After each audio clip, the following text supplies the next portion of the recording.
Confident of their ascendancy in terms of military and economic power, the newly cemented bloc under China's leadership has also started promoting what Chinese President Xi Jinping has dubbed new governance as a model not only for the global South, but for the world as a whole.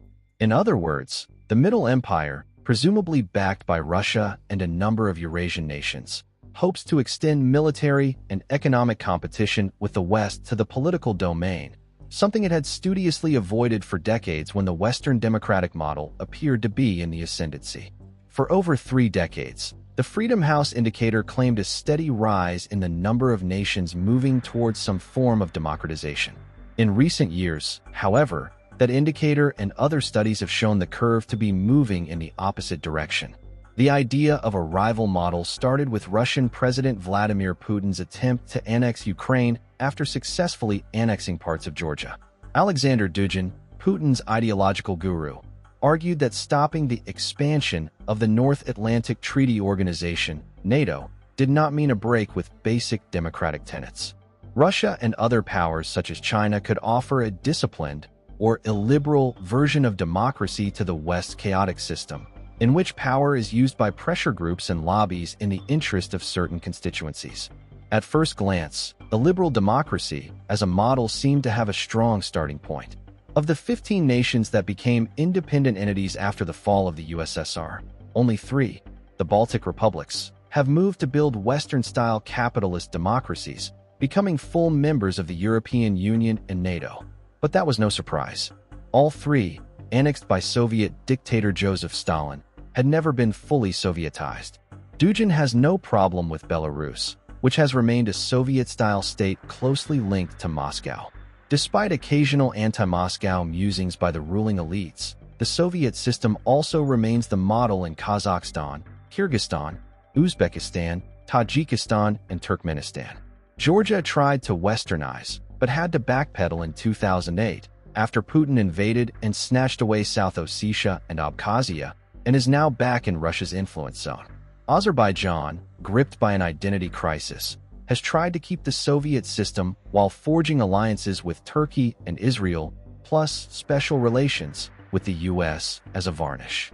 Armenia tried to distance itself from the Soviet model, but had to backpedal when forced to call in Russian troops to protect it against the Turkish-Azerbaijani threat, and is now trying to backpedal again by inviting the US to establish a high profile through the Trump pathway to peace and prosperity. China's intervention in the undeclared competition for ideological ascendancy may reduce Russia's role to that of a bridesmaid. However, China itself may see its ambition to become an alternative to the Western model of governance thwarted by India, which, with Narendra Modi at the helm, is moving towards becoming an illiberal democracy. Xi and Putin's hope of promoting their brand of governance faces an even more important challenge from Chinese and Russian people who, by all accounts, still find the Western way of life far more attractive.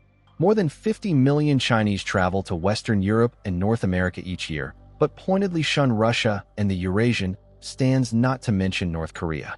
As for Russians, few of them show interest in discovering the marvels of the Middle Empire. Some Western analysts warn that even a semi-defeat in Ukraine could drive Russia into the arms of communist China. I doubt that such a thing would happen. In the Russian historic cultural mindset, China remains the #1 threat.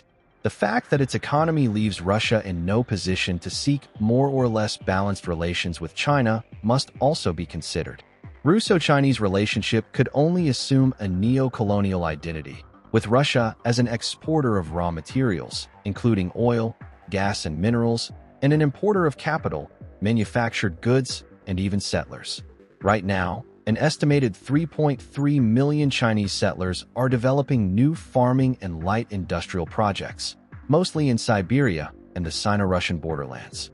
The biggest barrier to the new governance model marketed by Xi and Putin is the rapid transformation experienced by almost all nations in the so-called Global South, with the amazingly rapid expansion of a middle class produced by the adoption of the free market system.